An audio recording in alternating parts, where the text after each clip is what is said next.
with Austin Matthews and William Nylander on the ice together. So, usually good things are happening offensively when those two are on the ice, and you would expect it. They're very dominant offensive players.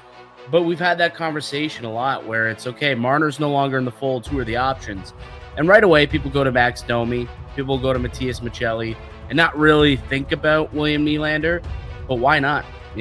Why not have Nylander on that line? And, a guy who could be so dominant with the puck, right? Like, Mitch Marner was a guy who had the most puck possession time on that line last year, right? Well, William Nylander can do a lot of the same things, right? Like, he can be a super shifty guy. He can see the ice pretty well and move the puck and get it to Austin Matthews if need be. So it's something that I think we will probably get a look at for sure. And I think we'll have more consideration than in years past to have those two together. Now, what it does do, the opposite end of things is, it doesn't lengthen your lineup, and the Maple Leafs want to lengthen their lineup a little bit. And it kind of makes you think, well, what does the second line look like if that's the case? So, you're going to have a second line of Maccelli, Tavares, and Domi? Like, I don't know if that really looks good. Maybe Nyes doesn't play with Matthews after all. And maybe you're looking at a line of Nyes, Tavares, and Maccelli, perhaps. And then you got Domi, Nylander, and Matthews as a top line. Maybe that's what it could look like. But there's a lot of different possibilities. Even Matthew Nyes, when he spoke last week, said, "Yeah, we're not too sure. It's we've had a few different additions to the team. Not quite sure how it's all going to look just yet. Excited to get to camp and see how it all unfolds." And I think we're all in the same boat. Yeah, no, I'm curious of the possibilities that they will try. I do know, there's going to be a bit of an adjustment, and I'm sure not everyone's going to agree with, why are they putting XY here? Maybe they should consider this instead. That's what training camp's for. They're going to throw many things at the wall to see what will stick. Yeah, Easton Cowan will probably get an opportunity to see what he can do in up in the top six like that. So the good thing is, with the way that they've constructed the bottom six of this roster, you don't necessarily have to think about, okay, well, we're going to want to play Matthews a lot in the defensive end of things, or we're going to want to play Tavares a lot in the defensive zone. You have a third and fourth line who's very capable of playing defensive zone minutes and getting those D-zone starts. So you don't have to necessarily always think about, okay, we have to make sure that there's some defensively capable players or 200-foot players on those lines. You can have a little bit more offense on those lines. Some guys who are more driven in the offensive zone, like a Max Domi, like a William Nylander. So that is one thing about the construction of the team. It makes it different, and it makes you, a little less cautious, I suppose, when you're putting together your lines, making sure that there's defensive stalwarts everywhere just in case. Those guys you're hoping don't have to spend much time in the D zone anyway. Exactly. So, it lessens that burden just a little bit. All right, we'll take a quick break. When we come back, a former Leaf has retired. We'll tell you about that. And The Athletic put out their prospect ranking for the Maple Leafs, where they fall in terms of the top 32 of the NHL. We'll tell you that next here in the Locked On Leafs podcast, part of the Locked On Podcast Network. It's your team every day.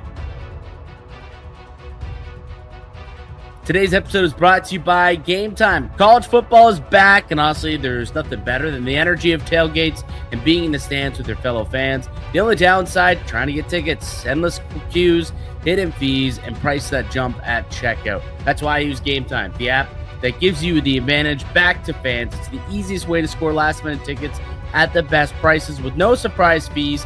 What you see is what you pay. You pull out your Game Time app a couple of times. I was looking to grab some Jays tickets a couple weeks ago.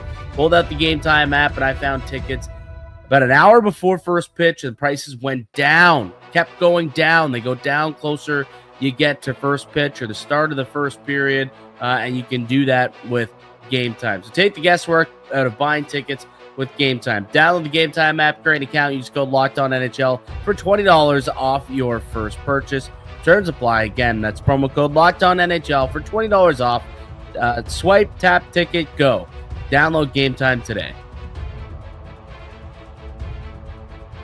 Welcome back into the Locked On and Leafs podcast. Mike DeStefano, Dave Morsuti with you on the show, as we are each and every Monday, Wednesday, and Friday for the duration of the summer, which is coming up quick, dude. And then training camp, then we're back to 5 shows a week, Monday through Friday. And man, we're only a few weeks away. This summer has absolutely flown by. It's insane.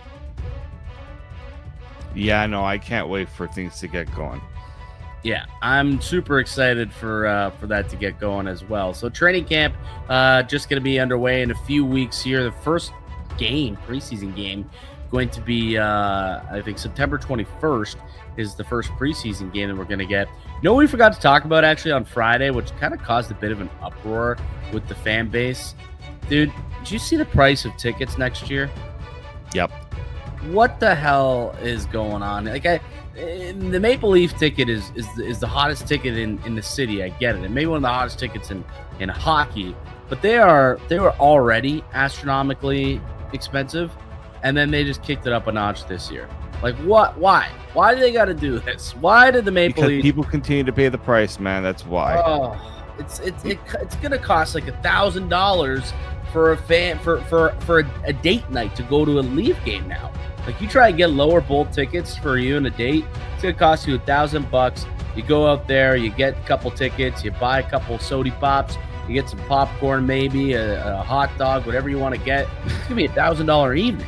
It's insane. Like it just makes way more sense to just go on a road trip. Dude, it makes way more sense just to drive down to Buffalo and grab yourself a pair of tickets for like $80. Like, it just, at this point, it really is. And then that's why Toronto usually has a good road fan base, because it is cheaper to go on the road. You can literally probably go to Detroit for an entire weekend, right? They got a Saturday night game in Detroit.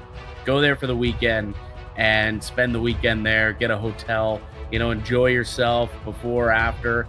And it still probably would be cheaper than just grabbing 2 tickets and taking a TTC down to the bank. It's crazy what tickets are going for nowadays, but people are gonna pay it. You know it. They're gonna pay it, and well, we'll see if we can get into. Not only are people gonna pay it, but people are gonna pay it, and then hopefully sucker people into pay the secondary market prices. Yeah, exactly. Which is even worse. But if you use Game Time, at least you can get yourself, $20 off your first purchase using the code Locked On NHL. There's a beer right there.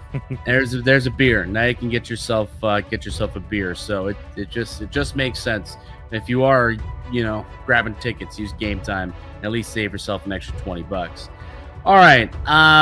So Tyson Barrie actually announced his retirement today, and Tyson Barrie had a very interesting career